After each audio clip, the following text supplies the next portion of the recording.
Hello everyone and welcome to my channel. I'm Bets Golden. If this is your first time, I am so glad that you found my channel and I hope that you enjoy today's video. If you are returning, welcome back. I am super excited to try this new product out. I have never played with anything like this before. These are the Simon Hurley stamping foams, and basically what you can do is you can create like stamps. It's supposed to be super cool, so I thought that I would play with these today, show you how they work. I've played with it a little bit, but I'm going to do some new things that I haven't tried on the stamping foam. So basically what you can do is you can take found objects, stamps, stencils, whatever, and create a stamp from that. I want to take my bracelet, okay, this is, let's say that you have a nice bracelet and you want this image on a press or something or stamped. Normally you could, ink up a gel press and slap some paint on it and then put this in to create some texture, remove it and stamp. Well, the problem is you get paint or ink or whatever all over your bracelet. So this little fun thing will let you do that. So what you're going to do is you're just going to take your Heat It tool and you're going to heat it up for about 10 seconds.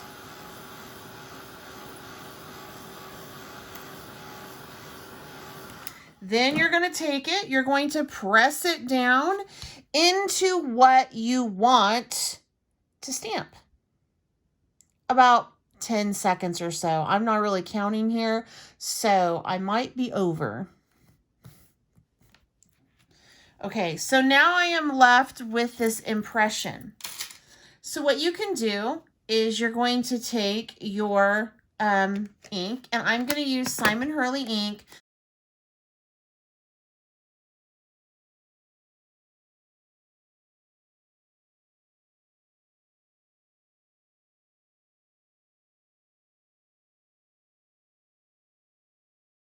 I will take this. I was going to do triple berry, but I think I'll leave it out. Then what you do is you take your piece of paper that you want to stamp on, and I am using just the Simon Hurley Stark White that I've cut down. Take a misting bottle, and you're going to want to wet that a little bit to get it to move.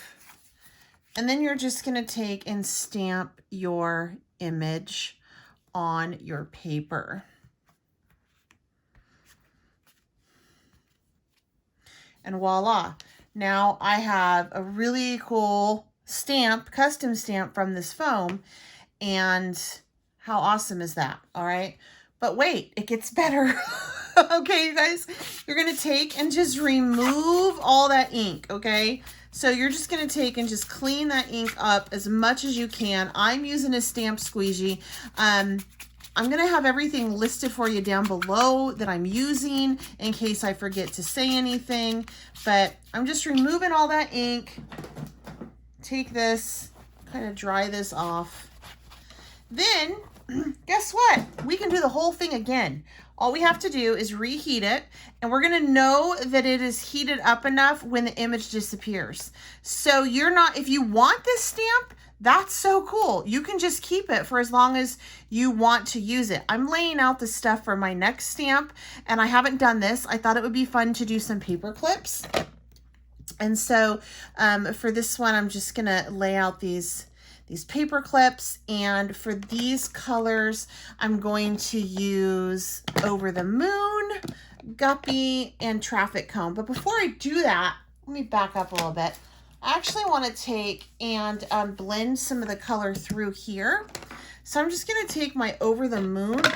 I'm just going to blend it on through.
So all you have to do, okay, so like I said, you can keep this here as long as you want, but if you're like, hey, I want to change it out for something else, all you got to do is heat it up. And once this disappears, the image disappears, you know that it is ready to be stamped again. And there's no reason to work super fast after you have stamped your image. Like, it's gonna hold. It's not going anywhere, which is so awesome.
I'm going to do this stamp, and this is where I wanted to talk to you about this one right here that has some text on it. So we're going to do this stamp. It's the new Simon Hurley stamp, Happy Mail. After we do this one, which is also a new one from him, it's called Water Marble. And again, I'll have this all linked for you down below. But what's cool about this one, you guys, is you can pop individual pieces out of it, and, you know, it's like an all-in-one. It's a background stamp, and it also, you know, you can do some individual little pieces, which is super cool. But I am thinking that the text will end up backwards on your, whatever you use your foam block on, because it will be picking up the image, which will make it the right way. And then when you stamp it, it'll be a mirrored image. I could be wrong. We're going to check that out at the very end. But for this one, I'm going to be stamping this on here, and then I'm going to put it on this. I created this with a little bit of Clear Skies and Prom Queen, and then there is a little bit of the residual of Crown Me on that as well. So the Midnight Snack will go over it, but we got to prep it. And I will tell you, I've been using this a lot, and it does start to compress some, which would be expected, right? But don't forget, there's a backside too. And it really does hold prints really nice. This isn't even heated up, and it like holds my thumbprints. So I'm super impressed by it. All right, let's go ahead and heat this up and get it ready to smack on the water marble.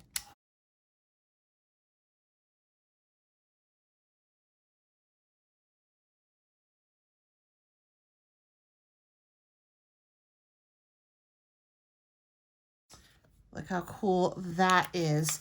So basically the difference is, and you might be going, why are you gonna do a foam block on a stamp?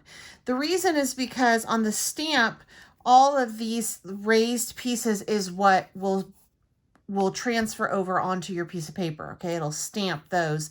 And the valleys, so to speak, will not transfer.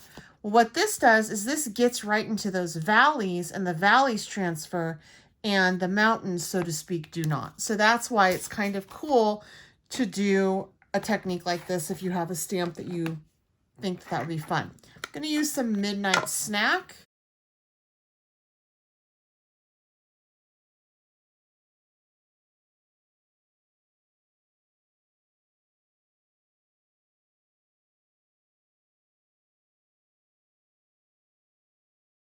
Cool that is.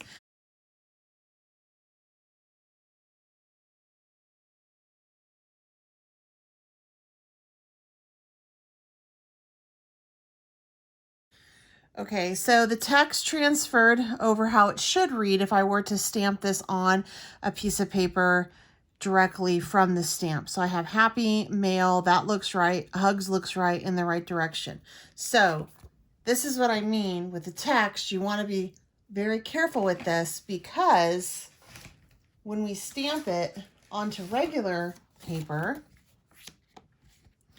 and for this one, I'm just gonna go ahead and use Crown Me.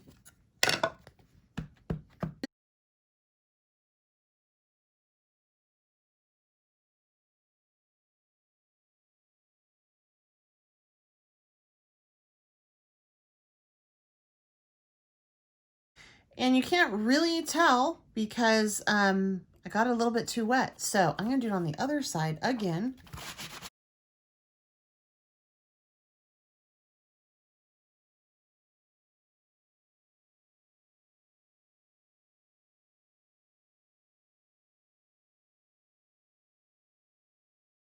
And again, this is showing me that the detail necessarily didn't get inked all the way through there. But my concern still is, for sentiment and for alphabet, this probably is not what you want to use. And I just wanted you to kind of know that. I'm looking right here. Yeah, you can't see any of the text. So that's cool because I can use that still. But I just wanted you to know that. I think it's wonderful. And it really, really opens up the world of possibilities for when you want to have this beautiful image in your art, and you can't, because if you put it on a gel press plate, which would pick up the texture, you also would have to cover this in paint.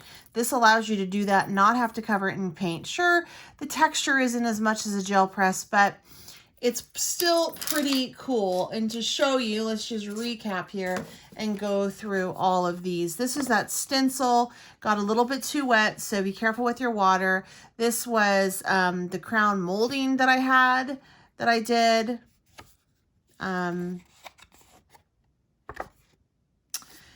Just some flat buttons. Also, make sure when you're doing this, what you are picking up on this is the same depth, relatively the same thickness and depth, or else you're going to have some images that don't have much detail. This is that first one that I did with my gorgeous bracelet that I did not want to ruin with paint. The paper clips, and then like a washed out paper clip. And I also have this. You guys, I'm super excited about these snowflakes too, because a lot of times you get the dye snowflakes, and that's great, but you have to color in the snowflakes, and snowflakes in my world are always white. Not saying they have to be. So this was fun to get those snowflakes that are the buttons and be able to keep them white. I love this with this. So you guys, I think this is great. Also, I would not heat this up until I was ready to stamp with it again, just because I can tell that eventually it will wear out. I mean, you can tell the size difference on this one that I've been using for this whole video versus this brand new one. So I will not be reheating this until I'm ready to stamp with it once again. And there's two sides. So probably next time I do this, I'm going to alternate between the sides just to get the same amount of usage on it and keep it kind of equal. And that way, I think I'll get a longer life out of the little foam square. These things are wonderful. I love them. Stamping foams by Simon Hurley. These are just great, you guys. I hope that you enjoyed this video and you found inspiration. Anything that you're interested in is linked down below for your convenience. If you haven't subscribed to my channel, I certainly hope that you consider doing so. Make sure you hit that little notification bell. Leave me a comment down below about what you think you would use this for, or any questions you have. And if you enjoyed the video, please make sure you slap that like button. And always, I love it when you guys share. Until next time, I'm Bets Golden. Happy crafting.